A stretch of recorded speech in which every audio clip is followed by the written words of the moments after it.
ஹல்லேலூயா. இயேசுவின் தூய திருச்சிலுவை அடையாளத்தினாலே எங்கள் சத்துருக்களிடமிருந்து எங்களை ரட்சித்தருளும். எங்கள் சர்வேஸ்வரா, பிதா, சுதன், பரிசுத்த ஆவியானவரின் திருப்பெயராலே ஆமென். அல்லேலூயா, அல்லேலூயா, அல்லேலூயா. தூயவரே, எங்களை என்றென்றும் பார்த்து கொண்டிருப்பவரே, நன்றி ஆண்டவரே. இறையச்சம் உள்ளவர்களாக நாங்கள் ஒருவரோடு ஒருவர் உரையாடுவதை ஆண்டவரே நீர் உற்று கவனிக்கிறீர். ஆண்டவரே இயேசுவே, அந்த நம்பிக்கையோடு ஆண்டவரே இந்த மதிய நேரத்திலே உம்முடைய திருப்பாதத்தில் நாங்கள் சிந்திக்கின்ற இறை வார்த்தைகளை ஆண்டவரே உம்முடைய பரிசுத்தமான அன்பாக எங்கள் இருதயத்திலே ஆண்டவரை விதைக்க வேண்டும் என்று ஒப்புக் கொடுக்கிறோம். பரிசுத்த தந்தையே, உம்மோடு என்றென்றும் வாழ்ந்து ஆட்சி செய்கின்ற எங்கள் ஆண்டவர் இயேசு வழியாக உம்மை மன்றாடுகின்றோம்.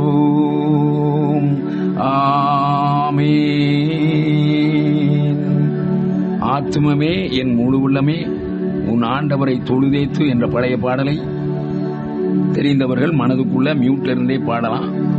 இயேசுவே நன்றி, மரியே வாழ்க, இயேசுவே தாவீதின் மகனே, என்மேல் இரக்கமாயிரு.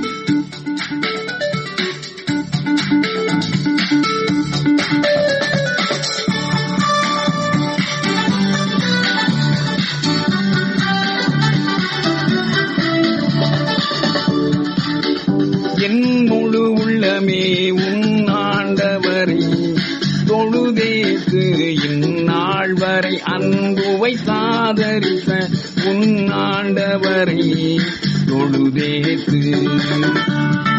நன்றி ஆண்டவரே. இயேசுவே, இயேசுவே இரக்கமாயிரும் ஆண்டவரே. பரிசுத்தரே நன்றி ஆண்டவரே, நன்றி இயேசுவே.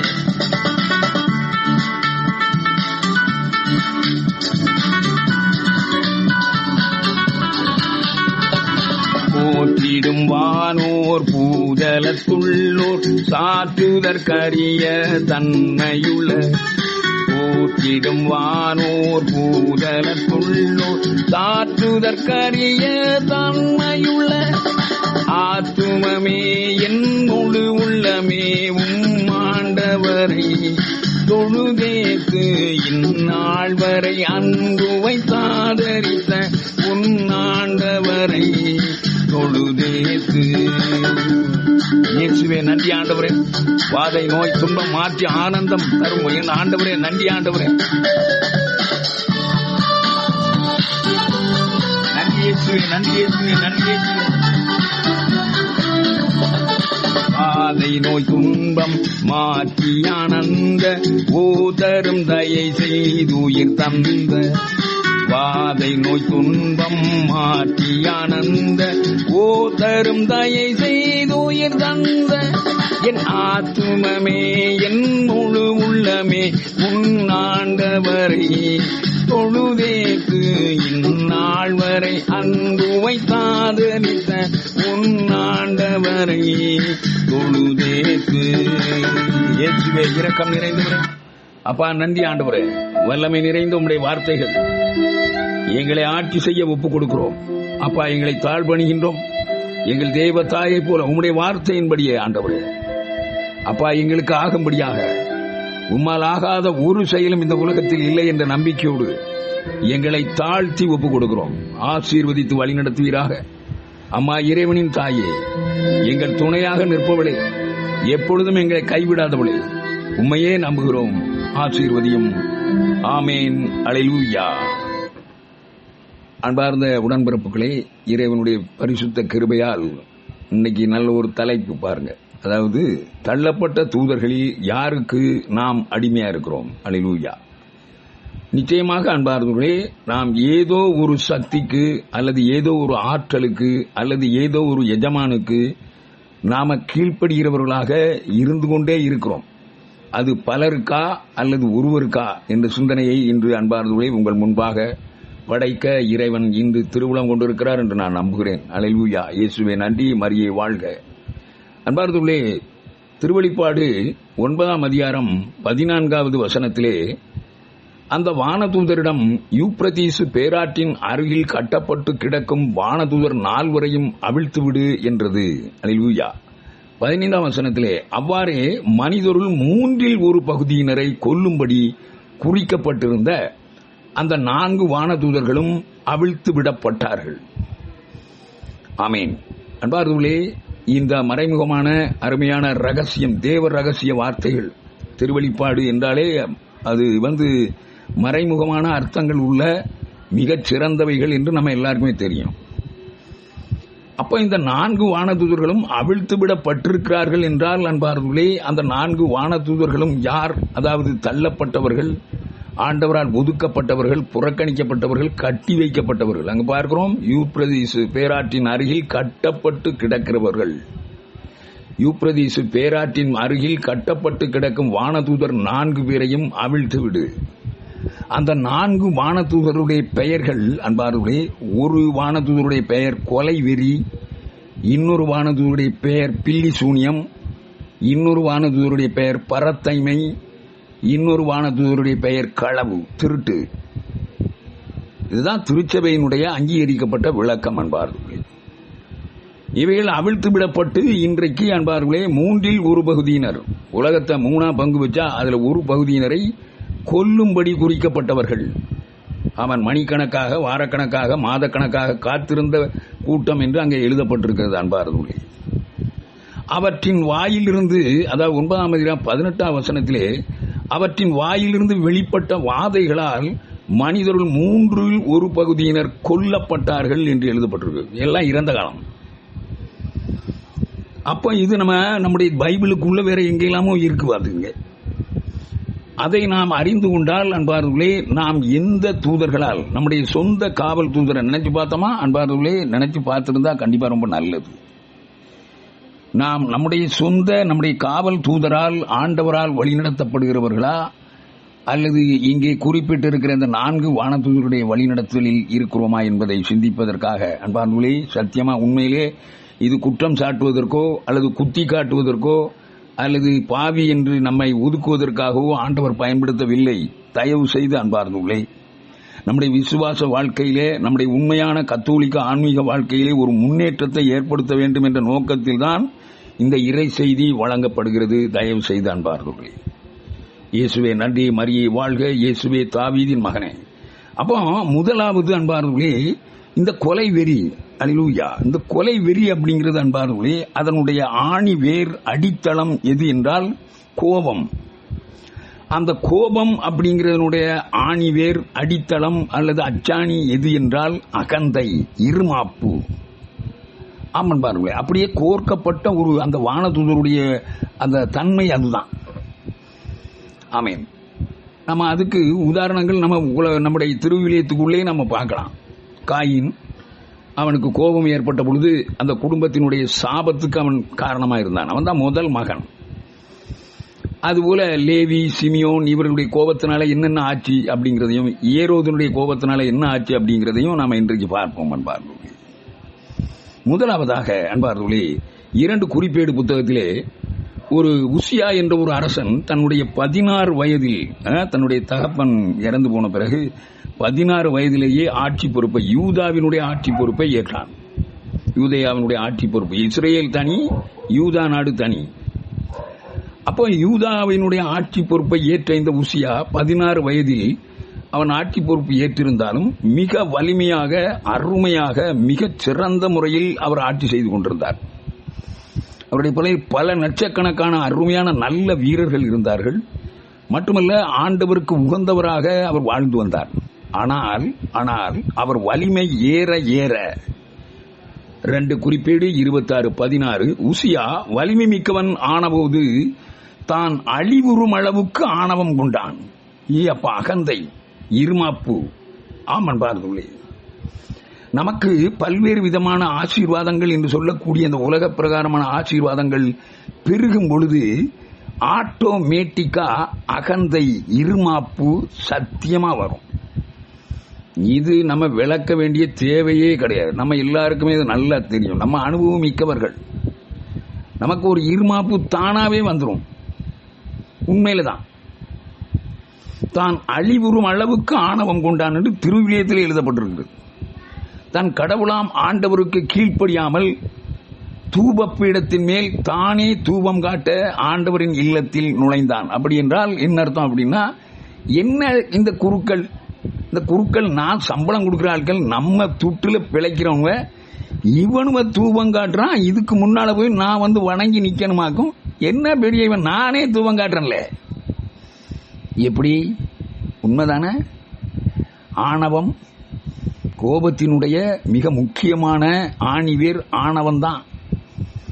ஹலோ, உங்களை யாராவது கோபப்படுத்தின உடனே, அல்லது திட்டியதை கேள்விப்பட்ட உடனே, அல்லது சபித்ததை கேள்விப்பட்ட உடனே உள்ளுக்குள்ள என்ன வருது? நான் எப்பேற்பட்ட ஆளு, நான் எவ்வளவு மூத்தவன், நான் எவ்வளவு படிச்சவன், நான் என்ன சாதி, நான் என்ன இப்படி இப்படி இப்படி இப்படி உள்ளது பூரா ஞாபகம் வருதா? உனக்கு உள்ள அகந்தை என்ற இந்த வானதூதருடைய வால் ஆடுதுன்னு அர்த்தம். என்ன பிரதர் இப்படி சொல்றீங்க? உண்மையில தான் அது ஆடுறதா தெரியும். ஐயோ, திருப்பி திட்டுறதுக்கு மனசு வருதா? ஆலம் போனா உங்களுக்கு நான் அடிமை டமால். உடனே உடனே அவளா அப்படி சொன்னா, அந்த அந்த அந்த அந்த ஒரு டேஷ் டேஷ் ஒரு 10,000 கிட்ட வார்த்தை போட்டு, அந்த நான் இப்படியா சொல்லிச்சு, நான் போறேன். இதான் அகந்தை என்பார். இருமாப்பு, கோபத்தினுடைய அச்சாணி, கோபத்தினுடைய தொடக்கம். வருதா? வந்ததுன்னா இந்த வானதூதரில் முதல் தூதருடைய அடிமைகள் அன்பார்கள். இந்த உசியா யார் சொல்லியும் கேட்கல. அப்போ குருவானவர் அசரியா சொல்றாரு, அவரோடு 80 குருக்கள் அந்த அரண்மனையில் இருந்தாங்க. எத்தனை பேர்? 80 பேர். அவ்வளவு பேரும் சொல்றாங்க. 18ஆம் வசனத்திலே, அரசே உசியா, ஆண்டவருக்கு தூபம் காட்டுவது உம்முடைய வேலை அல்ல. தூபம் காட்டுவதற்கென்று திருநிலைப்படுத்தப்பட்டவரும் ஆரோனின் புதல்வருமான குருக்களுக்கே உரிய பணி அது. ஆதலால் திருத்தலத்தை விட்டு வெளியே போகும். நீர் செய்வது தப்பு. நீ கடவுளாகிய ஆண்டவரால் மேன்மை பெற மாட்டீர் என்று சொன்னார்கள். அப்படி இருந்தும் அந்த மர மண்டையன், கரிச்சட்டி தலையன், ஏன் பிரதர் நீங்க பள்ளிக்கூடத்துலயும் இப்படிதான் பயன்படுத்துவீங்கன்னு கேள்விப்பட்டிருக்கோம். ஸ்கூல்ல எல்லாம் கரிச்சட்டி மண்டையன்னு சொல்லுவீங்களாமா அடிக்கடி. சில சாமியார்களே இப்படி திட்டியிருக்காக கேள்விப்பட்டோம். அப்ப நீங்க ரொம்ப பயங்கரமான ஆள் தான் போல் தெரியுத. கரிச்சட்டி என்னதான் குழம்பு வச்சாலும் அந்த ருசி அதுக்கு தெரியாது. அதுபோல மர மண்டைகளுக்கு எது ஒன்னாலும் புரியாது. அதனாலதான் கரிச்சட்டி தலையான்னு சொல்லுவேன். கரிச்சட்டி மண்டையா அப்படிங்கிறது நம்முடைய விருதுவாக்கு மாதிரி. அன்பார்ந்த கரிச்சட்டி அப்படின்னு சொல்லி உங்களை பத்தி சொல்லல. இங்க பாருங்க, அந்த மண்டையனுக்கு அது புரியல. அவன் என்ன சொல்றான் பாருங்க. அப்பொழுது உசியா 19ஆம் வசனத்திலே அவன் சினமுற்றான். நம்மள மாதிரியே ஒரு நம்மளுடைய கௌரவத்தை ஒருத்தன் இழுக்கா சொல்லும் போது, நம்முடைய சாதியை ஒருத்தன் குறையா சொல்லும் போது, நம்முடைய அந்தஸ்தை அல்லது நம்முடைய வீட்டில் இருக்க அதிகாரத்தை தப்பா சொல்லும் போது, என்ன பெரிய நீ புருஷனை பார்த்து சொல்லி பாருங்க. இன்னைக்கு சொல்லுங்க, புருஷன் நீ என்னையா ஒரு சுக்கு பையா, நீ நான் மட்டும் ஒரு 100 பவுன் கொண்டுலன்னா நீ சைவர்ல சொல்லி பாருங்க. மூக்குல ரத்தம் வரும், பட்டாருன்னு குத்திடுவான். அதான் கோபம் வந்துரும்ல. அதே போல இவனுக்கு வந்துட்டு. அப்பொழுது உசியா சினமுற்றான். அவனை யார பார்த்துல கோபப்படுற? ஆண்டவரால் அருட்பொழிவு செய்யப்பட்ட குருவானவரை, குருக்களை 80 பேர் வந்திருக்காங்க. கூட இவர் அசரியா தான் தலைமை குரு. அவன் கோபமுற்றான். இவ்வாறு அவன் தூப கலசத்தை கையில் பிடித்துக் கொண்டு எடுத்துட்டான். குருக்கள் மேல் கோபமுற்ற பொழுது அவர்களுக்கு முன்பாகவே ஆண்டவரின் இல்லத்தில் தூப பீடத்துக்கு அருகில் அவனுடைய நெற்றியில உடனே குஷ்ட ரோகம் முடிஞ்சு போச்சு. நெத்தி அழுவிட்டு சார். குஷ்ட ரோகிகளை பார்த்திருக்கீங்களா நீங்க? சேவி பண்ண குரங்க விட கேவலமா இருப்பாங்க. பார்த்திருக்கீங்கல்ல? மூஞ்சில முடியே இருக்காது, கண் இமையில முடி இருக்காது, மீசையில 1-2 முடி இருக்கும். ஐயோ பாக்குறதுக்கே அருவருப்பா இருக்கும். கையெல்லாம் கையில விரல் பூரா கரைஞ்சு போயிருக்கும். பார்த்திருக்கோம்ல? இந்த தொழுநோயாளிகள் பீடத்தில் நிக்கப்படாது. இப்ப அவனுக்கு தொழுநோய் அப்படியே விரிஞ்சுக்கிட்டு இருக்குது. அப்போ 20ஆம் வசனம், தலைமை குருவான அசரியாவும் மற்ற எல்லா குருக்களும் அவன் நெற்றியில் தொழுநோய் கண்டிருப்பதை கண்டு உடனே அவர்கள் அவனை அங்கிருந்து வெளியேற்ற முனைந்தார்கள். அதற்கு உசியாவும் ஆண்டவர் தன்னை தண்டித்து விட்டார் என்று உடனே வெளியேறிவிட்டான் என்றும் எழுதப்பட்டிருக்கிறது. மட்டுமல்ல அன்பார்ந்தவர்களே, நல்லா கவனிங்க. ஆணவமும் கோபமும் இந்த தூதனால் உங்களுக்குள் நிச்சயமாகவே உயிரோடு இருப்பான் என்றால் என்ன நடக்கும்னு பாருங்க. அங்க அரசன் உசியா சாகும் வரை ஒரு தொழுநோயாளியாகவே இருந்தான், குஷ்டரோகி. அவன் அரசன் என்பதால் அரண்மனையில் இருந்தான், இல்லைன்னா குப்பையில் தூக்கி போட்டிருப்பாங்க. ஆமா, ஒருவேளை குப்பையை தூக்கி போட்டிருக்கலாம், இது எழுதப்படலை. வாருங்கள் அன்பார்கள், உங்களுக்குள்ளே ஆணி வேறாக உள்ளுக்குள்ளே இந்த கோபம், இந்த அகந்தை, இந்த இருமாப்பு இருக்கும் என்றால் அதோ தெரிகிறார் நம்முடைய, அவ்வளவுதான், டேஷ் டேஷ் டேஷ். இது நான் சொல்றது உங்களுக்கு புரியும். இரண்டாவதாக அன்பார்களே, கோபத்திலேயே ஆண்டவர் பயங்கரமா அருவருக்கிற கோபம் என்ன அப்படின்னா, அப்படியே கோபத்தை உள்ளுக்குள்ள வச்சுட்டு வெளியே காட்டாம அப்படியே இருந்து என்னைக்காவது ஒரு வாய்ப்பு கிடைக்கும்போது போட்டு தள்ளிடண்டா. அதுவரை நம்ம சிரிச்சுக்கிட்டே இருப்போம். கோபம் இருக்கும் உள்ளுக்குள்ள கோபத்தை வச்சுக்கிட்டு அப்படியே வெளியே பாசாங்க காட்டுறது. என்னைக்காவது வாய்ப்பு நமக்கு கிடைக்கும், அன்னைக்கு நைஸா ஒரே மண்டையில கொத்தி வச்சிருந்தா. இந்த கோபம் கடவுள் பயங்கரமாக அருவருக்கிற பாவம். இந்த வானதூதர்களுடைய முதல் குணமே இதுதான். இது தள்ளப்பட்ட தூதனுடைய முதல் குணம் சினவெறி. ஆமன் பாருங்கள், நாம் அதற்கான ஒரு சம்பவத்தை ஆதியாகமம் தொடக்க நூலிலே பார்க்கிறோம். 34ஆம் அதிகாரத்தில் அன்பு முதல் 1 முதல் 31 வரை நீங்கள் வாசித்து பார்ப்பீர்கள் என்றால், பிறகு வாசிங்க, இப்போ வாசிக்க வேண்டாம். அன்பார்களே கவனிங்க, அங்கே ஒரு சம்பவம் நடைபெறுகிறது. யாக்கோபு, அதாவது இஸ்ரவேல், தன்னுடைய பரிவாரங்களோடு அப்படியே ஆடு மேய்க்கிறவர் தானே, அப்படியே ஊர் ஊரா போய்கிட்டு இருக்கும்போது, நாடோடியா போய்கிட்டு இருக்கும்போது சீக்கேம் என்ற இடத்துக்கு போறாங்க. அப்ப அங்க ஒரு நல்ல ஒரு புல்வெளியில அந்த சீக்கேம் அரசன், சீக்கேமுடைய அரசன் ஏமோர் அவர்கிட்ட போய் அனுமதி கேட்டு ஒரு இடத்துல நல்ல பட்டியை போட்டு கூடாரத்தை போட்டு தொழுவத்தை கட்டி இவங்க வீடெல்லாம் கட்டி இருக்கிறாங்க. வீடுன்னா கூடாரம் தான்.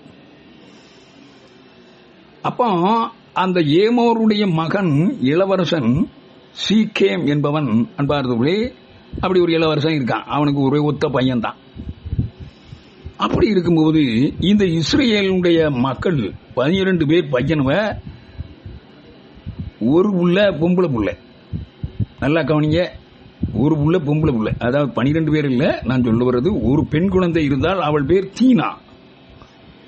இந்த தீனா என்ற பெண்மணி, அந்த இளம் பெண், ஒரு நாள் சரி இந்த நாட்டை நம்ம இந்த ஊரை போய் சுத்தி பார்ப்போமே அப்படிங்கறதுக்காக அந்த புள்ள சுத்தி பார்க்க போகும் பொழுது, இவர் ரொம்ப பேரழகி, நல்ல செல்லமா வளர்ற பிள்ளை. எல்லாம் ஆம்பளை பையனுக்கு மத்தியில ஒரு பொம்பளை பிள்ளை இருந்தா நல்லா செல்லமா வளர்ப்பாங்களா, நல்ல நிறைய நல்ல சத்தான உணவெல்லாம் போட்டு அடிச்சு கூட்டுது ஜம்முன்னு அப்படி கும்மு நல்ல கொழுன்னு அப்படியே உங்களுக்கு புரியுது, முடிஞ்சு போச்சு. அப்படி அந்த புள்ள நல்லா குழுன்னு சூப்பரா இருந்தது. அப்ப அந்த புள்ளைய பார்த்த உடனே இந்த சீக்கேம்ங்கிறவன் என்ன செஞ்சான், அப்படியே தூக்கிட்டு போய் தன்னுடைய அரண்மனையில வச்சு அவளை கெடுத்து கொண்டான். கெடுத்தது மட்டுமல்ல அன்பார்களே, அங்கேயே வச்சுக்கிட்டு அந்த புள்ளைய நம்ம கல்யாணம் பண்ணிக்கிறோம் அப்படின்ட்டு தன்னுடைய தகப்பன் ஏமோர்ட்ட, அப்பா நான் இந்த புள்ளைய கல்யாணம் பண்ண விரும்புறேன், அதனால தயவு செய்து நேர போய் அந்த குடும்பத்தில் போய் நீங்க ஒரு இது பூ வச்சுட்டு வந்துருங்க, அல்லது இது நிச்சயார்த்தம் பண்ணிட்டு வந்துருங்க அப்படின்னு சொல்றான். ஐயா, இப்படி இந்த செய்தி யாக்கோபுக்கு சொல்லப்படும் போது இந்த பிள்ளைகள் எல்லாம் மேய்ச்சலுக்கு போயிருந்தானுவ. அவனை வந்த பிறகு இந்த செய்தியை கேள்விப்பட்ட உடனே எல்லாருமே கொதிக்கிறான். நம்ம ஆண்டவரால் தெரிந்து கொள்ளப்பட்ட இஸ்ரேல் உணவு என்னடா இப்படி கேவலப்படுத்திட்டான், அவமானப்படுத்திட்டான், அவனை கொல்லாம விடக்கூடாது அப்படின்ட்டு யாரு 2 பேர் அன்பார்ந்தவர்களே, நல்லா கவனிங்க, சிமியோன் லேவி 2 பேரும் என்னடா இப்படி செஞ்சுட்டாங்களே, அவனை நம்ம என்னதான் செய்யணுமே, எதா பண்ணணும், ஐயோ நம்ம வேற இந்த ஊர்ல இப்படி பஞ்சம் பிழைக்க வந்த மாதிரி பிழைச்சிட்டோமே, என்ன செய்யலாம் அப்படின்னு திட்டம் போட்டாங்க. நல்லா கவனிங்க, வெஞ்சினம், பழிவாங்கும் உணர்வு உங்களுக்குள்ள இருக்கா? என்னைக்காவது வாய்ப்பு கிடைக்கும் போது அவனை ஒரே அடியா அடிச்சு நொறுக்கிறண்டா, அது வர அமைதியா இருக்கு. கோபத்தை உள்ளுக்குள்ளே வச்சிய உருப்படவே மாட்டோம், சபிக்கப்படுவோம் சார், உறுதியாக நரகம். பிளீஸ் அன்பார்ந்தவர்களே, அப்போ அந்த ஏமோர் இங்க பொண்ணு கேட்க வாரார். அப்போ யாக்கோபுட்ட கேட்குறாங்க, ஐயா இப்படி என்னுடைய மகன் இப்படி நடந்து விட்டான், உங்க பொண்ணுல எங்க வீட்டுலாம் இருக்கிறாங்க, அதனால முறைப்படி பொண்ணு கேட்டு இந்த கல்யாணம் பண்ணி வச்சா நல்லா இருக்கும்னு நினைச்சு நான் வந்திருக்கேன். நல்லது தானே செஞ்சான், நல்ல அப்பா தானே, நல்லா கவனிங்க. நாங்கள் முறைப்படி திருமணம் செய்ய விரும்புகிறோம். அதனால் உங்கள் பிள்ளைக்கு நாங்கள் என்னென்ன செய்யணுமோ அதெல்லாம் செய்கிறோம்ப்பா, நான் ஒன்றும் கவலைப்படாதீங்க, நல்லபடியாக வச்சுருக்கோம். அந்த பையன் மேலே என் மகன் அந்த பிள்ளை மேலே ரொம்ப பயங்கரமான ஆசைப்படுறான். அதனால் கட்டி வைங்க, நம்ம ஒன்றுக்குள்ள ஒன்றா ஆயிடுவோம், பொண்ணு கொடுத்து பொண்ணு வாங்கிக்கிடுவோம், எல்லாம் நல்லபடியாக எங்கள் ஊரும் உங்கள் ஊரும் ஒரே மாதிரியாக இருப்போம். நீங்கள் எங்கள் நாட்டில் எந்த இடத்துல வேணாலும் உங்களுடைய டென்ட் அமைச்சிக்கலாம், நீங்கள் எப்படி வேணாலும் பிழைச்சிக்கலாம், எங்களை மாதிரியே நீங்களே இருக்கலாம் அப்படிலாம் சொல்கிறாங்க. இப்போ இவனும் 2 பேரும் யோசிக்கிறான், இதே அப்பாட்ட இப்படி பேசும்போது அப்பா ஒருவேளை மண்டையை ஆட்டிடுவாரோ, என்னடா பண்ணுறது அப்படின்னு. அப்பா யாக்கோவும் என்ன சொல்கிறாரு, சரி சரி நடந்து போச்சு, என்ன பண்ணுறது, சரி அப்படின்னு ஒத்துக்கிற முன்னால சொல்கிறேன். நான் பிள்ளைகள்கிட்ட கேட்டு சொல்கிற வழக்கம் தானே, பிள்ளைகள் பெரிய பெரிய பிள்ளைகள் 10-12 பேர் இருக்காங்களா. அப்போ அப்படி கேட்கும்போது இவனும் 2 பேரும் திட்டம் போடுறான். என்னடா பண்ணுறது, நம்ம திட்டம் நடக்கணும்னா இப்படி செய்வோம் அப்படின்ட்டு. எப்பா ஆட்சேபனை இல்லைதான், ஆனால் நாம் எல்லாரும் ஆபிரகாமிலிருந்து நாம் விருத்த சேதனம் செய்யப்பட்டவர்கள், இவங்க விருத்த சேதனம் செய்யப்படாத இனத்தார்கள். விருத்த சேதனம் அவங்க நாட்டில் உள்ள எல்லாருமே விருத்த சேதனம், ஆண்கள் அனைவரும் விருத்த சேதனம் செய்து கொண்டார்கள் என்றால் அந்த புள்ளையை கல்யாணம் பண்ணி தாரோன்னு நீங்க சொல்லுங்க, அவங்க என்ன சொல்றாங்க பார்ப்போம் அப்படின்னு இவனு ஆலோசனை சொன்னானுங்க.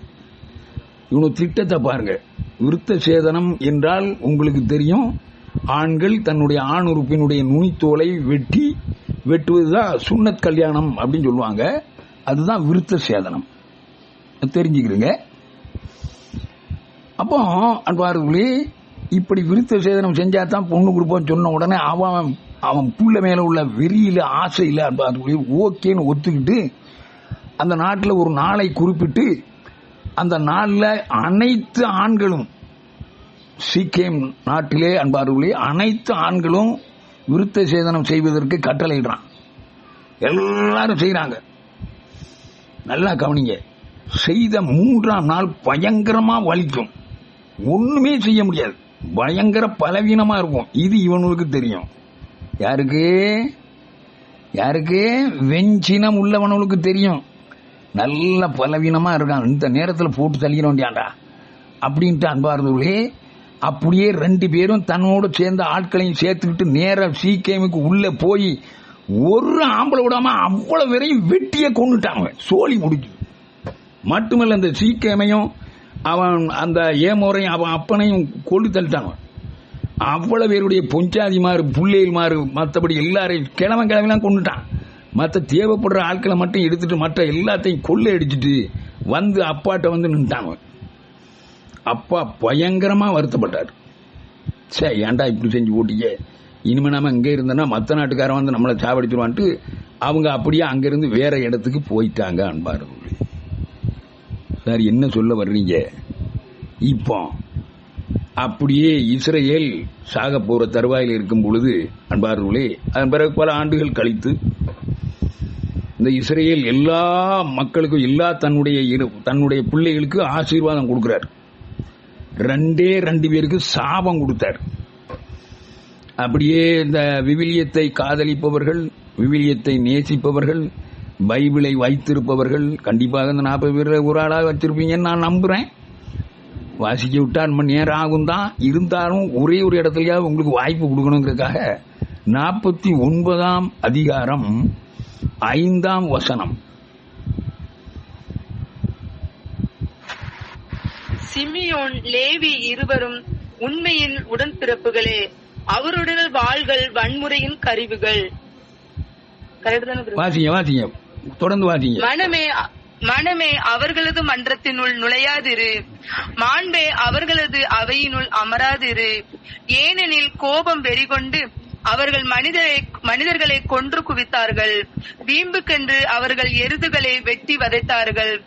அவர்களது கடுமையான சினம் சபிக்கப்படும், அவர்களது கொடுமையான கோபம் சபிக்கப்படும். அவர்களை யாக்கோபில் நின்று பிரிந்து போக செய்வேன், அவர்களை இஸ்ரேலில் நின்று சிதறடிப்பேன். போதும். இதுதான் இஸ்ரேல் அவருடைய தகப்பனார் யாக்கோபு கொடுத்த சாபம்.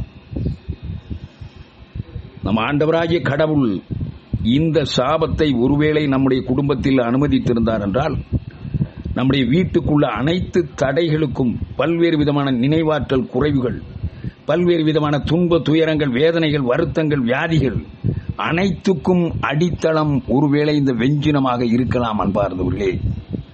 ஆமென். கொஞ்சம் அப்படியே உங்க பாவ சங்கீதத்தை பின்னோக்கி பாருங்க. இப்படிப்பட்ட பாவங்களை நீங்கள் அறிக்கையிட்டு விட்டிருந்தால் கண்டிப்பாக காப்பாற்றப்படுவீர்கள். அல்லது இங்கே சொல்லப்பட்ட யாக்கோபினுடைய சாபம் நிச்சயமாக மீண்டும் தொடரும். ப்ளீஸ் தயவு செய்தான் பாருங்க. ஆண்டவர் நம்மை பாசத்தோடு அழைக்கின்றார். இறைவனுடைய கிருபை நம்மோடு இருப்பதற்காக ஆண்டவர் இன்று என் அன்பு மகனை, இந்த வெஞ்சினம் என்ற, இந்த பயங்கரமான கோபம் என்ற, இந்த கொலை வெறி ஆம் உனக்குள்ளே இருக்கும் என்றால் அந்த தூதன் உனக்குள்ளே வேலை செய்கிறான். இதன் மூலமாக உன்னுடைய சந்ததிகள் கண்டிப்பாக அழியப்படுவார்கள். உருப்படியே இல்லாம போயிடும். ஆமன் பாருங்க, யாக்கோபு எவ்வளவு பயங்கரமா சாபம் போடுறார். அவர்களது கடுமையான சினம் சபிக்கப்படட்டும், அவர்களது கொடுமையான கோபம் சபிக்கப்படட்டும். ஆமா, யாக்கோபினின்று அவர்கள் பிரிந்து போக செய்வேன், அவர்களை இஸ்ரவேலினின்று சிதறடிப்பேன் என்று சொல்லும் அளவுக்கு அன்பார்களே, அப்படி ஆண்டவர் நம்மை ஆக்காமல் இருப்பதற்காக தயவு செய்து இந்த வெஞ்சின கோபங்கள், அது சம்பந்தப்பட்ட பாவங்கள் கண்டிப்பா இப்ப உங்களுக்கு ஞாபகம் வந்திருக்கும். அதை பூரா எழுதுங்க. ஆமேன். நமக்கு நம் ஏக பரிசுத்த கத்தோலிக்க அப்போஸ்தலிக்க திருச்சபையின் மக்களுக்கு ஒரு சிறந்த அருமையான நம்ம பாவ கழுவாய், அருமையான துவைக்கும் மிஷின், வாஷிங் மிஷின், நல்ல ஒரு சோப்பு, இதுதான் பாவ சங்கீர்த்தனம் தான். என்ன பிரதர், எங்க போனாலும் நீங்க இதைத்தானே சொல்றீங்க? இதை மட்டும்தான் சொல்லுவேன் அன்பார்களே. இதுதான் பிரசங்கத்தினுடைய, எப்பேற்பட்ட பிரசங்கத்தினுடைய தீர்மானம், முடிவு, அதனுடைய இலக்கு பாவ மன்னிப்பின் நிச்சயம். இதைத்தான் இயேசு இந்த உலகத்துக்கு தந்தார். தன்னுடைய ரத்தத்தை முழுவதும் சிந்தி பாவ மன்னிப்பின் நிச்சயத்தை சிலுவையில் தருவதற்காக இறங்கி வந்தார். அதை நோக்குபவன் அனைவரும் கண்டிப்பாக பிழைப்போம். அந்த நோக்குவதற்கான வாய்ப்பு, சுவாமி நான் பாவியாயிருக்கிறேன், ஓடியாங்க சிலுவைக்கு முன்பாக மண்டியிடும்படியாக அழைக்கப்படுகிறோம். இரண்டாவதாக அங்கே சொல்லப்பட்டிருக்கிற அந்த தூதருடைய பெயர்கள், இரண்டாவது பில்லி சூனியம், பரத்தைமை, இரண்டுக்கும் ஒரே ஒரு உதாரணமாக சொல்லலாம். பில்லி சூனியம் மற்றும் பரத்தைமை. பரத்தைமைனா என்ன அன்பார்களே? பில்லி சூனியம்னா நமக்கு ஓரளவுக்கு தெரியும் நினைக்கிறேன். செய்வினை, பில்லி சூனியம், ஏவல், மூன்றும் வேற வேற. இதற்கு தலைவர் யார் தெரியுமா? இதை உலகத்தில் புத்தகமாக வடிவமைத்து எழுதி கொடுத்தவர் யார் தெரியுமா என்பார்களே? பிளாக் மேஜிக் என்று சொல்லக்கூடிய உலகத்தினுடைய மாபெரும் தலைவன் யார் தெரியுமா? சாலமோன் அரசர். சார், என்ன பிரதர் இப்படி சொல்றீங்க? ஐயோ, வரலாறு என்னரு, வரலாறு. பிளாக் மேஜிக்கினுடைய தலைவன். பில்லி சூனியம், ஏவல், மந்திரவாதம், அதாவது இந்த ஏவி விடுறது, மற்றபடி பில்லி சூனியம் பண்றது, மற்றபடி செய்வினை செய்கிறது, மூணு வேற வேற. அதை பத்தி நான் இன்னொரு நாள் உங்களுக்கு சொல்லும்போது சொல்றேன். இப்போ வாங்க சம்பவத்துக்கு வாங்க. பரத்தைமை என்றால் நம்முடைய தலைவனுக்கு நாம் யாருக்கு கீழ்ப்படியோமோ அவருக்கு 100% கீழ்ப்படியாமல் இருப்பது பரத்தைமை. அப்பா, என்ன பிரதர் இப்படிலாம் போட்டு சொல்றீங்க? நாருது. நீங்க சொல்லும் போதே எங்களுக்கு உங்க வாயினாத்தான் அடிக்குது பிரதர். சே, பரத்தையுமே சொன்னாலே எங்க வாயை திறந்தா ஐயோ பயங்கரமா வாடடிக்கும் போல் தெரியுது. பரத்தைமை ஆண்டவருக்கு முற்றிலும் கீழ்ப்படியாமல் இருப்பது. அன்பார்ந்தவர்களே, 2 அரசர்கள் நூலிலே அன்பார்ந்தவர்களே நான் பார்க்கிறோம். இந்த அரசன், இந்த சாலமோன் எப்படி உசியா அரசன் அருமையாக ஆசீர்வதிக்கப்பட்டானோ அதே போல அதைவிட மேன்மையாக இந்த சாலமோன் அரசருக்கு ஆண்டவர் 2 முறை அருமையாக காட்சி தந்து மிகச்சிறந்த ஞானத்தை, செல்வத்தை, அப்பா உலகத்திலேயே சிறந்த ஞானி என்ற பெயரை கொடுக்கிற அளவுக்கு உயர்த்தினார். ஆனால் அவர் அந்த அப்படி உயர்த்தின அந்த ஞானத்தை பயன்படுத்தி அன்பார்களே பல்வேறு முறையில் வேற்று தெய்வ வணக்கங்களுக்குள் தன்னை ஈடுபடுத்தியதால் நீங்க பார்க்கலாம். எபிரேயர்களை திருமுகம் 11ஆம் அதிகாரத்தில் விசுவாசிகள் பட்டியல் நிறைய இருக்கும். அதுல சாலமோன் பேர் இருக்காது. காரணம் என்ன அப்படின்னா, அன்பார்ந்தவர்களே, 2 அரசர்கள் 11:1 நான் வாசிக்கிறேன், கவனிங்க. அரசர் சாலமோன் அயல் நாட்டு பெண்கள் பலர் மேல் மோகம் கொண்டார். பரத்தைமை பார்வோனின் மகளை மணந்தது மன்றி மோவாபியர்கள், அம்மோனியர்கள், ஏதோமியர்கள், சீதோனியர்கள், இத்தியர்கள் ஆகிய சபிக்கப்பட்ட இனத்து பல நாட்டு பெண்களையும் அவர் மணந்தார். சாலமோனுக்கு 700 அரசகுல பெண்கள் மனைவியராயிருந்தார்கள். அப்பா, ராஜகுமாரிகள், அதாவது இளவரசிகள். அவருக்கு 700 பேர் பொஞ்சாதியாம். அம்மா, ஒரு பொஞ்சாதியை வச்சு இங்க சமாளிக்க முடியல. அங்க பாருங்க, சாலமோனுக்கு 700 பொஞ்சாதி. அது மட்டுமல்ல, மற்ற பெண்கள் 300 வைப்பாட்டிகள். ஆண்டவர், எவ்வளவு பெரிய பணக்காரனா இருக்கணும். அவ்வளவு பேருக்கும் ஒரு தடவை சோறு கொடுக்கறதுனால எவ்வளவு காசு தேவை யோசிச்சு பார்த்தா எனக்கே மண்டைக்கு மேல தீ எரியுது. அந்த பெண்கள் அவரது இதயத்தை தவறான வழியில் திருப்பி விட்டார்கள். இவ்வாறு சாலமோன் ஆண்டவர் பார்வையில் தீயதனப்பட்டதை செய்தார். தன் தந்தை தாவீது ஆண்டவரை முழுமையாக பின்பற்றியது போல அவர் செய்யவில்லை. ஆண்டவர் சாலமோன் மீது சினமுற்றார். ஏனெனில் தமக்கு 2 முறை காட்சியளித்திருந்த இஸ்ரவேலின் கடவுளாகிய ஆண்டவரிடமிருந்து, பார்த்து, கடவுளே காட்சி கொடுக்கிறார்னா எவ்வளவு பெரிய மாண்பு உள்ளவன்.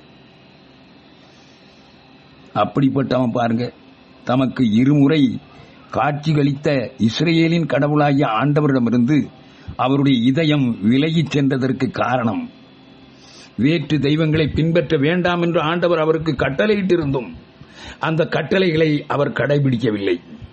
ஆகையால் ஆண்டவர் சாலமோனை நோக்கி என்ன சொன்னார் என்றால், இந்த 11ஆம் வசனம் வாசிங்க. அல்லேலூயா. 11:11. 2 அரசர்கள், 1 அரசர்கள் பிரதர். அது 1 அரசர்கள். ஆண்டவர், ஆமா, நீங்க 2 அரசர்கள் சொன்னா நானும் இல்லையே. ஆகையால் ஆண்டவர் சாலமோனை நோக்கி, நான் உன்னோடு செய்த உடன்படிக்கையும் நான் உனக்கு விதித்த நியமங்களையும் மீறி நீ இவ்வாறு நடந்து கொண்டதால் உன் அரசை உன்னிடமிருந்து பறித்து அதை உன் பணியாளனுக்கு கொடுக்க போவது உறுதி. கவனிங்க, கொஞ்சம் இருங்க, வச்சுக்கிறீங்கம்மா, அதுலேயே வச்சுக்கிறீங்க. பாருங்க, அவனுடைய அரசு அவன் புள்ளைகளுக்கு போகாது. அவனுடைய அரசு அப்படியே அவனுடைய வேலைக்காரனுக்கு போய் சேர்ந்துடும் ஆண்டவர் சொல்றாரு. அது உண்மைதான். 12 குலத்துல 11 குலம் பிரிஞ்சு போயிட்டு இவனுடைய மகனுக்கு கிடைச்சது ஒரே ஒரு குலம் தான், யூதா குலம். மற்ற அனைவரும் ஒன்றிணைந்து இஸ்ரவேல் குலமாக ஆட்சி அமைத்தார்கள். அந்த ஆட்சியை அமைத்தவன் யாருன்னா, இந்த சாலமோனுடைய வேலைக்காரனுக்கு பிறந்தவன் ரெகபயாம். அன்பார்ந்தவர்களே, ஆமென். இங்கே பார்க்கிறோம், அந்த சாலமோன் பார்வை, ஆண்டவருடைய பார்வை. வாசிக்க, தொடர்ந்து வாசிக்கமா. ஆயினும் உன் தந்தை தாவீதின் பொருட்டு உன் காலத்தில் நான் இதை செய்ய மாட்டேன். உன் மகன் கையினின்று அதை பறித்து விடுவேன். ஆயினும் அரசு முழுவதையும் பறித்து விடாமல் என் அடியான் தாவீதின் பொருட்டும் நான் தேர்ந்து கொண்ட எருசலேமின் பொருட்டும் ஒரு குலத்தை உன் மகனிடம் விட்டு வைப்பேன் என்றார். ஆமென். ஒரே ஒரு குலம் தான், தோழி முடிஞ்சது. யூதா குலம் மட்டும்தான் அந்த சாலமோனுடைய மகனிடம் இருந்தது. ஆண்டவர் சொன்னது நிறைவேறும். அன்பார்ந்தவர்களே, ஒரே ஒரு காரணம், இவனுடைய பிளாக் மேஜிக் அண்ட் பரத்தைமை. எப்படி உங்களுக்குள்ள சாதக நோட்டை மறைச்சு வச்சிருக்கிறவங்க இருக்கிறீங்களா? தீயில எரிஞ்சி சாம்பலாயிருவிய. சபிக்கப்படவில்லை. வீட்டுக்குள்ள சாதக நோட்டு வச்சிருக்கியா மோன? ஐயா, வீட்டுக்குள்ள வாஸ்து சாஸ்திரம் பாத்தியா? தச்சு கழிக்கிற சடங்கு பண்ணினியா? இந்த வானதூதருக்கு நீ அடிமை. சாமி, தாலி கட்டு மட்டும் இத்தனை மணிலேருந்து இத்தனை மணிக்குள்ள கட்டியிருக்க பிரதர் ஃபாதர். அப்படி கட்டினா பிள்ளையெல்லாம் பெரிய பயங்கரமா பிறந்திருக்கியாக்கும். நீங்க நல்ல நேரத்திலான தாலி கட்டினார் உங்க ஐயா. எப்படி இருக்கீங்க? எல்லாம் பொய்யான் பாருதே. இந்த ஸ்ரீரங்கத்துல அவ்வளவும் ஐயங்கார்கள், அவ்வளவும் அந்த சாதகம் இந்த சாதகம், இந்த பார்வை அந்த பார்வை, இந்த பொருத்தம் பார்த்து தானே கல்யாணம் பண்ணுவான். ஒரு கல்யாணம் நடந்தது. அந்த கல்யாணத்தில் அந்த வீடியோ எடுக்கிறவனுடைய கேமராவனுடைய சூடுபட்டு அந்த பந்தல் எரிஞ்சி 60 பேர் செத்து போயிட்டான். உன் சாதகத்துல தெரியலையால ஈன பயில்வா. சாதகத்துல தெரியலையா சாமியா? தெரிஞ்சிருக்கணுமே. பெரிய பீலா விடுறீங்க. அவ்வளவு அட்ட புழுகு அன்புக்குரியவர்களே. 5 தலைமுறையாக மந்திரவாதி பரம்பரையில் பிறந்த விஜயன் கூறுகிறேன். அத்தனையும் ஏமாத்து, பயங்கரமான பம்மாத்து வேலைகள். இதை பார்த்து பயந்து பயந்து பயந்து அன்பார்கள் பேச்சு நம்முடைய கடந்த காலம் அத்தனையும் 100% தெரியும். அதுல ஒன்ன சொன்ன உடனே அவனுக்கு காலில் உளுந்து நாம நமஸ்காரம் பண்ணிக்கணும். சோழி முடிஞ்சு அவன் மிதிச்சிருவான். ஆண்டவர் அருவருத்துருவார். சோழி முடிஞ்சு பிழையாமை அன்பார்களே. இந்த அரசன் சொன்னா எப்படியாவது இந்த இஸ்ரேலோட சபிச்சிடுறா அப்படின்னா. ஆனா அவர் சபிக்கல. ஆனா ஐடியா கொடுத்தான். இல்ல இவங்களை நான் சபிக்க முடியாது, ஆனா அவங்க சாபம் பெறும்படியாக ஒரு விஷயத்தை செய்வோமே, என்ன செய்வோம் அப்படின்னு கேட்கிறான். அந்த பாலாக்க அரசன் கேட்கும்போது இந்த இந்த இந்த நம்ம பேரானது என்ன சொன்ன பிழையாம் என்ன ஐடியா கொடுத்தான் தெரியுமா? இல்ல இந்த இஸ்ரேலர்களை பூராவும் நைஸா அவனுகிட்ட பேசியோ அல்லது அவனுகிட்ட சொல்லியோ இதான் நம்ம வேற்று இனத்து புள்ளிகளை கொண்டு போய் கற்பழிக்க விட்டுட்டோம் அப்படின்னா அவன் ஆட்டோமேட்டிக்கா கடவுள் அவனை சபிச்சிருவார். சோழி முடிஞ்சது போ. ஏ அப்பா, இதுதான் பிசாசனுடைய தந்திரம் அன்பார்ந்தவர்களே. ஆமா, அப்படித்தான் இங்கே நடந்தது அன்புக்குரியவர்களே. ஆகவே நமக்குள்ளே நாம் அந்த வகையில் ஏதாவது இப்படிப்பட்டவைகள் இருந்தால் ஆண்டவருக்கு முன்பாக நம்மை சமர்ப்பித்து விடுவோம். பில்லி சூனியங்கள், பல்வேறு முறையில் கெட்ட கெட்ட நம்பிக்கைகள். எத்தனையோ பேர் வந்து சொல்லுவான், உன் வீட்டுல இப்படிப்பட்ட துன்பம் நடக்க காரணம் என்ன தெரியுமா விஜி? எவனோ உனக்கு செய்வனம் வச்சிருப்பானோ. உன் வீட்டு வாசல்ல வரும்போதே எனக்கு ஒரு மாதிரியா ஒரு நாட்டம் அடிச்சது பாத்துக்க. மற்ற இடத்துல நான் அடிக்கல, நானும் ஏதோ இதுல அது இது கிடக்கும்னு நினைச்சேன். ஆனா ஒன்னும் இல்லை. ஒரு 4-5 நாள் அந்த போதை போறேன் பாத்துக்க, ஒரு மாதிரியா இருக்கு அப்படின்னு சொன்ன உடனே அந்த ஆளுடைய தன்மையை பார்த்து நம்ம உடனே நினைச்சிருவோம், ஒரு வேளை இவரு சொன்ன மாதிரிதான் இருக்கும். அதுக்கு என்ன சார் செய்யணும்? அந்த இருக்காருல டக்கிரி டிக்கி, அவர்கிட்ட போ, அவர் பக்கிரி வக்கி அப்படின்னு ஒரு ஐடியா கொடுப்பாரு. அது மாதிரி நீ டிக்கிரி டிக்கின்னு செஞ்சன்னா உனக்கு நல்லா இருக்கும். உடனே செஞ்சிருவோம். அப்ப கத்தோலிக்க கிறிஸ்தவர்கள் நாக்க நீட்டி நன்மை வாங்குற அதே நாக்கால அங்க போய் ஒருத்தனுக்கு ஆலம் பணம் அடிமை.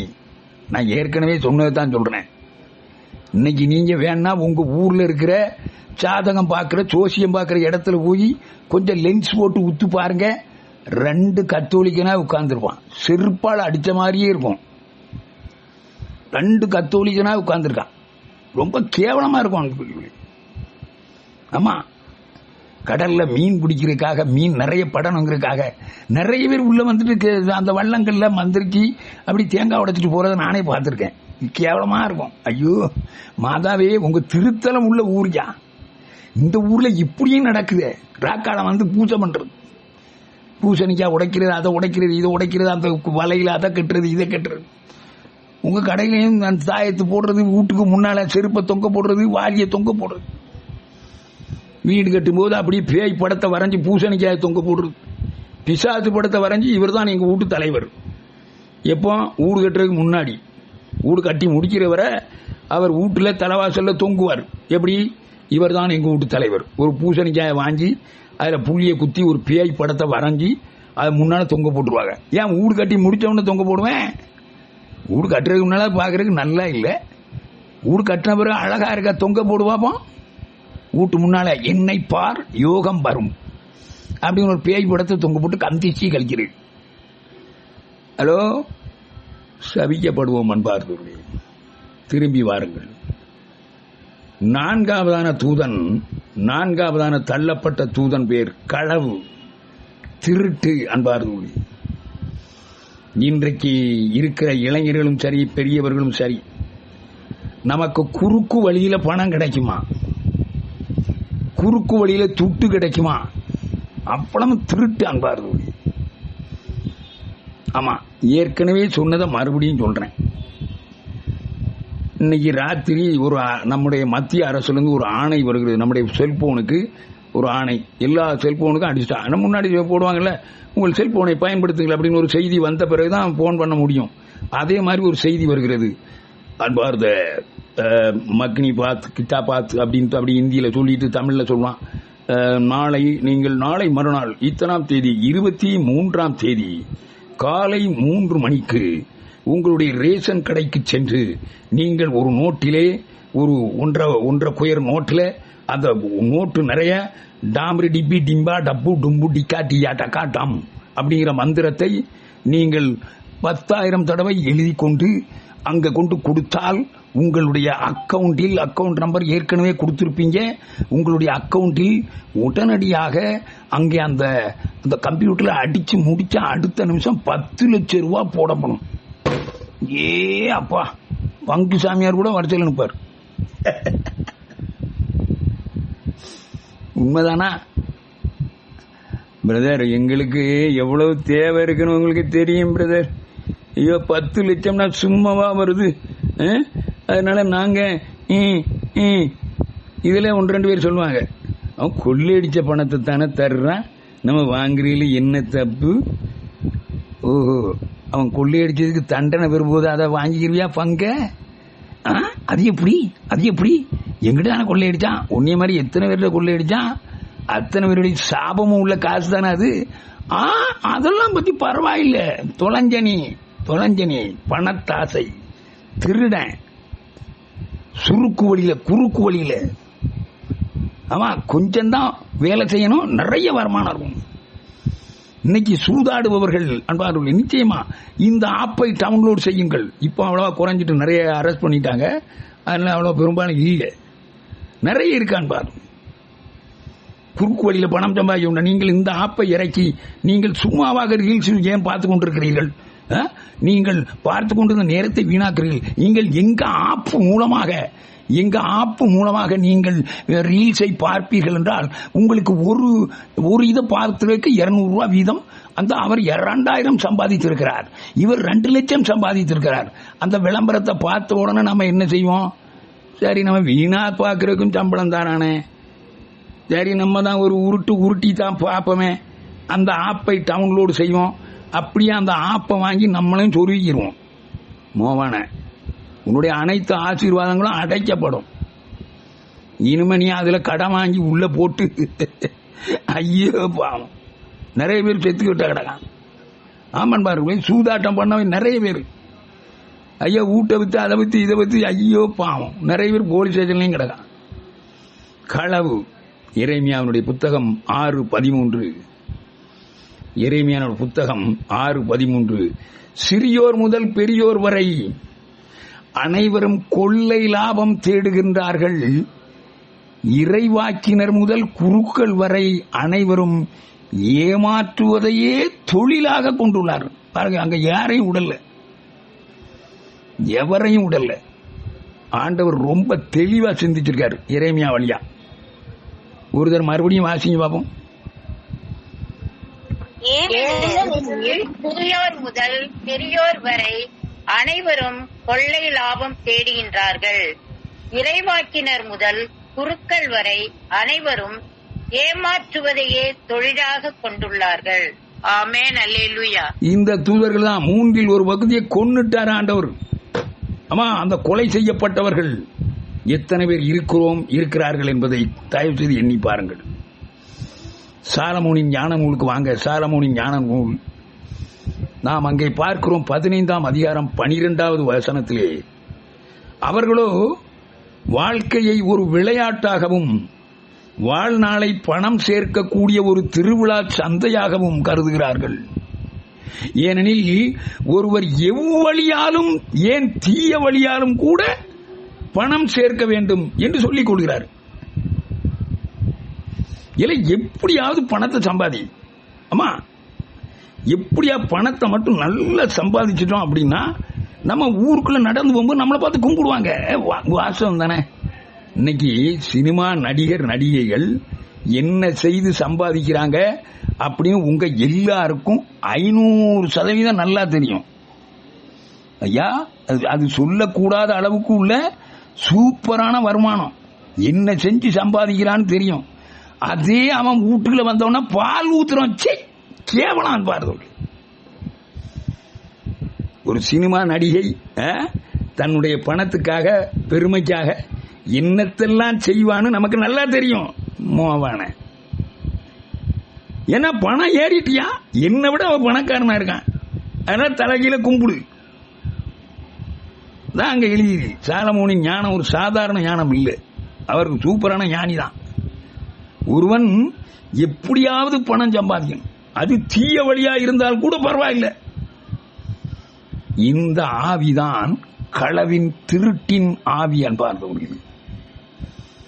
ஆமா, திருட்டு பொருள், திருட்டு பொருட்கள் நம்ம நிறைய விரும்புறோம்.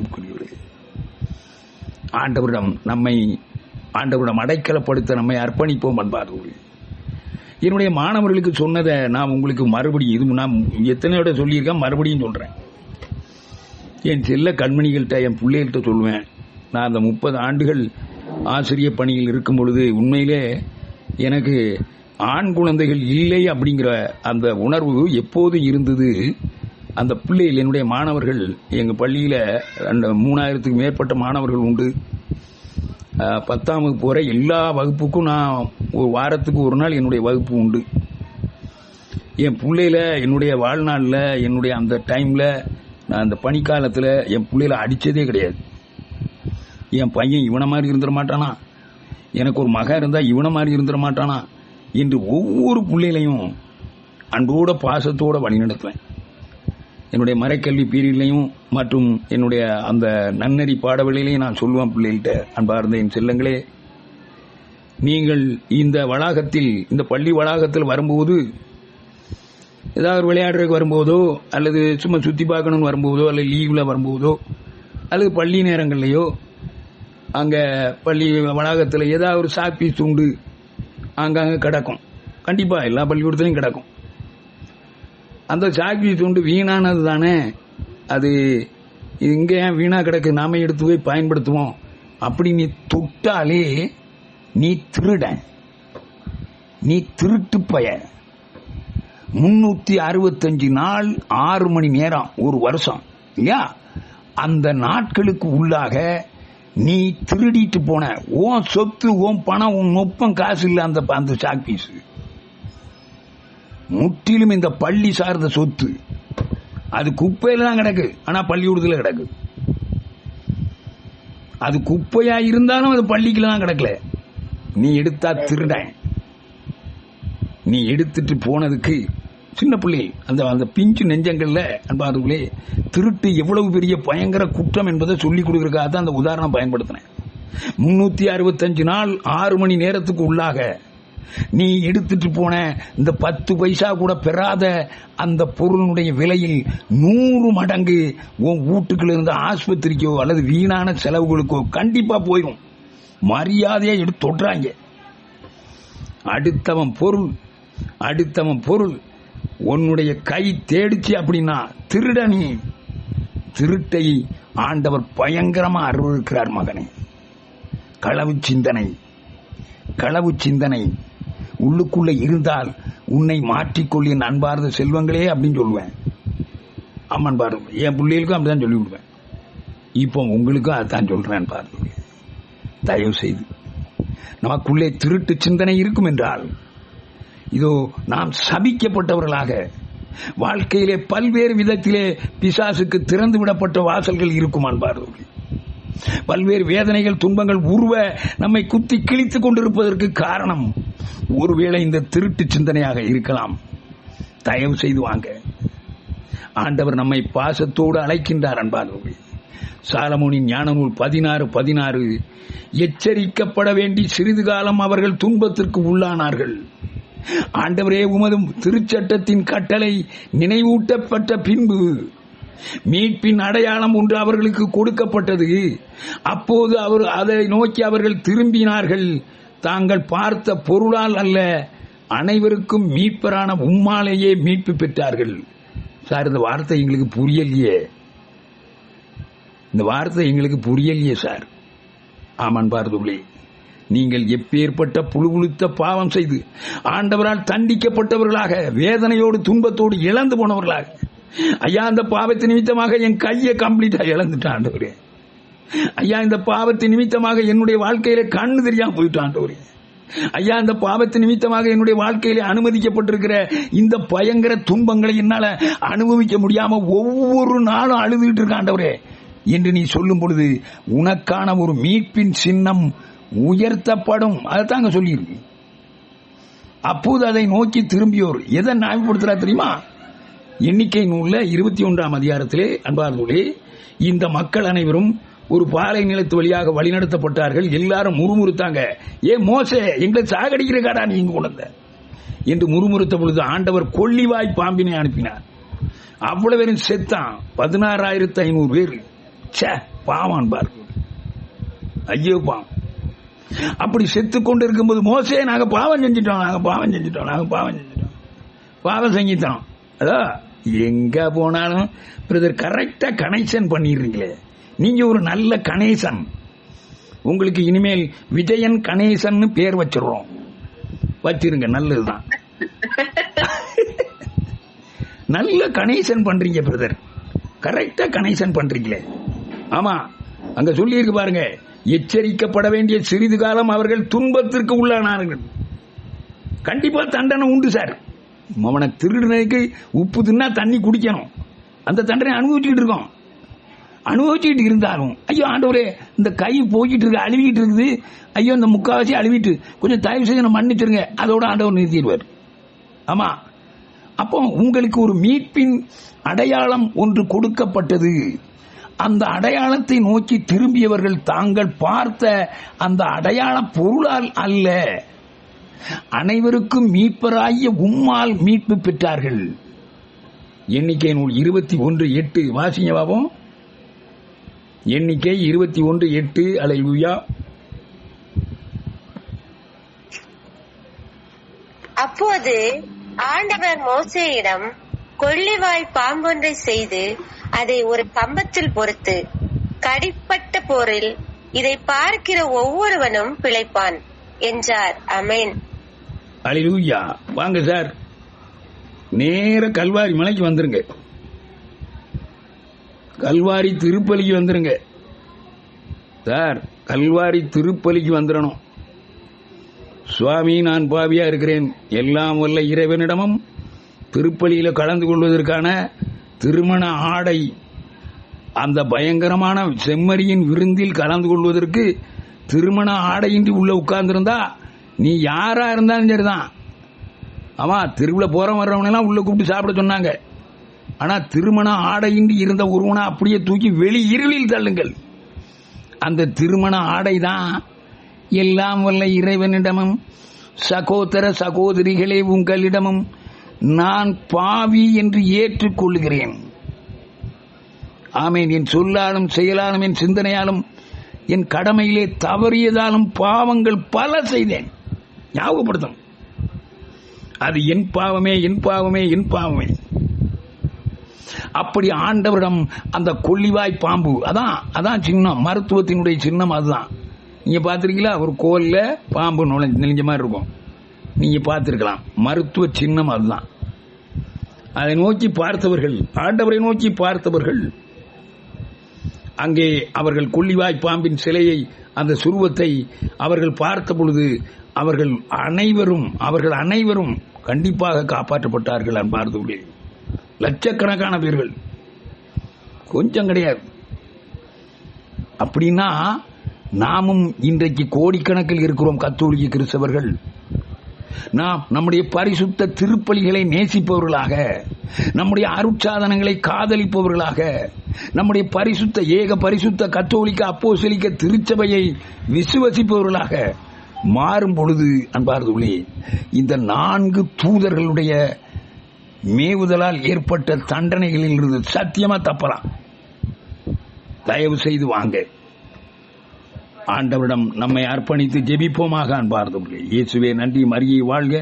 இயேசுவே தாவீதின் மகனே, என்மேல் இரக்கமாயிரும். பரிசுத்த பிதாவே, இந்த 4 தூதர்களில் நான் யாருக்கு அடிமை? ஆண்டவரே, உமக்கு மட்டுமே அடிமையா இருக்க படைக்கப்பட்டவன் நான். ஆண்டவரே, உம்முடைய சுவாச காற்று என்னுடைய நாசிகளில் ஓடிக்கொண்டிருக்கிறது ஆண்டவரே. ஆனால் என்னுடைய உலக பாசத்தினால், ஆமாண்டவரே, என்னுடைய கோப வெறி, யார் என்னை கோபப்படுத்தினாலும் அவர்களை அழித்து விட வேண்டும் என்று தான் முதல்ல நினைக்கிறேன் ஆண்டவரே. நான் முன்னாடியே கோபப்பட்டு எனக்குன்னு ஒரு எல்லையை வகுத்துக்கிட்டு ஆண்டவரே. என் பொண்டாட்டி கோபப்பட்டா செவுட்ல அடிப்பாருங்கிறதுக்காக அவ கோபப்படாமலே அடக்கி வச்சுட்டா. அதுபோல என் புருஷன், அதுபோல என்னுடைய சுற்றத்தார்கள், நண்பர்கள், என்னுடைய வெஞ்சினம் எப்படிப்பட்டது என்று தெரிந்தவர்கள் நிறைய பேர் இருக்கிறாங்க ஆண்டவரே. ஐயோ, அவ பெரிய கோபக்காரி, கோபக்காரன், கோபம் இருக்கிற இடத்துல குணம் இருக்குங்கிற மாதிரி பேசினது என் காதாலே கேட்டிருக்கையா. ஐயா, நான் அந்த முதல் தூதனுக்கு அடிமையா இருந்ததுக்காக அப்பா என்ன மன்னிச்சிருங்க ஆண்டவரே. இரண்டாம் தூதன் பில்லி சூனியம், மந்திரவாதங்கள், பல்வேறு விதமான சடங்கு ஆச்சாரங்கள், எத்தனை எத்தனை அதை நினைச்சு பார்த்தாலே என்னுடைய இருதயம் நாத்தம் அடிக்குது ஆண்டவரே. எனக்கே நாறுது ஆண்டவரே. அப்படிப்பட்டவனாக இல்லாதபடி தகப்பனே, பரத்தைமை, பரத்தைமை, பரத்தமை, விபச்சாரம், அசிங்கமான சிந்தனைகள், பாலியல் வன்கொடுமைகள், பாலியல் சார்ந்த சிந்தனைகள் வெளியே தெரியாம இருதயத்துக்கு உள்ள புழு புழுத்திருக்கிற ஆண்டவரே. ஐயா, என்ன மன்னிச்சிருங்க தகப்பனே. களவு சிந்தனை, குறுக்கு வழியில் பணம் சம்பாதிக்கணும், குறுக்கு வழியில என்னுடைய உழைப்பே இல்லாம பணம் வரணும், அந்த பணத்தை நான் ரொம்ப ஈஸியா வாங்கிட்டு, ஆமா ஆண்டவரே, எனக்கான அன்பளிப்பாக காணிக்கைகளாக கொடுக்கப்படுவதை தவிர ஆண்டவரே, அப்பா நான் அதிக ஆசைப்படாதவனாக ஆண்டவரே, ஆமா ஆண்டவரே, இயேசுவே இயேசுவே என்னை ஆசீர்வதியும் ஆண்டவரே. குறுக்கு வழியில் களவு சிந்தனையில் நான் இல்லாதபடி தகப்பனே, என் வாழ்க்கையை ஒரு வகை விளையாட்டாகவும் வாழ்நாளை பணம் சேர்க்கக்கூடிய திருவிழா சந்தையாகவும் நான் கருத மாட்டேன் ஆண்டவரே. என் பிள்ளைகளு நல்லா படிச்சு சம்பாதிச்சு பிற்காலத்தில் சண்டை போட்டு சாகணும் தான் நினைக்கிறேனே தவிர,